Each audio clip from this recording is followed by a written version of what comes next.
రాష్ట్రంలో పలువురు ఐఏఎస్ అధికారులను బదిలీ చేసింది ప్రభుత్వం. ఉన్నతాధికారులను ట్రాన్స్ఫర్ చేస్తూ ఉత్తర్వులు జారీ చేసింది. ప్రభుత్వ సలహాదారుగా సీనియర్ అధికారి ఎన్వీఎస్ రెడ్డిని నియమిస్తూ జీవో రిలీజ్ చేసింది. 2 ఏళ్ల పాటు ప్రభుత్వ సలహాదారుగా కొనసాగనున్నారు ఎన్వీఎస్ రెడ్డి. ఇక ప్రస్తుతం హైదరాబాద్ మెట్రో ఎండీగా బాధ్యతలు నిర్వర్తిస్తున్నారు ఎన్వీఎస్ రెడ్డి. హెచ్ఎండిఏ కమిషనర్గా పనిచేస్తున్న సర్ఫరాజ్ అహ్మద్ను మెట్రో ఎండీగా నియమించింది.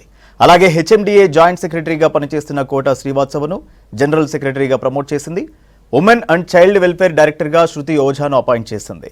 ఇంటర్మీడియట్ ఎడ్యుకేషన్ బోర్డు డైరెక్టర్గా ఉన్న కృష్ణ ఆదిత్యను గురుకులాల సెక్రటరీగా నియమించింది.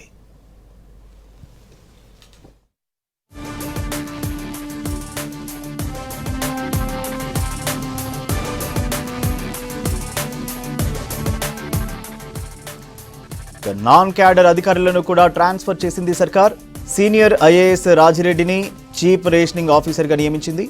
ఆదిలాబాద్ జెడ్పీ సీఈఓగా పనిచేసిన జితేందర్ రెడ్డిని ఆయిల్ ఫెడ్ ఎండీగా నియమిస్తూ ఉత్తర్వులు ఇచ్చింది.